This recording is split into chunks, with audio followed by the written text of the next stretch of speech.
Oo, alam mo nakakatuwa yan lalo na sa usapin ng AFP.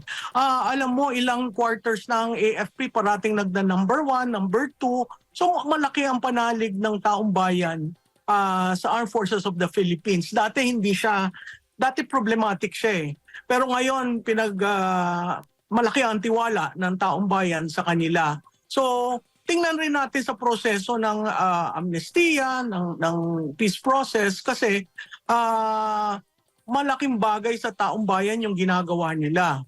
At marahil marami sa atin ang ayaw natin na may namamatay na katulad ng nangyari sa Batangas, no? Mm. Kung nagkapirmahan kayo ng joint communique tapos meron ng ilang resolution na lumabas sa Kongreso, yung concurrent resolution granting certain groups an amnesty, sa tingin ko mahalaga sa ating malaman at marinig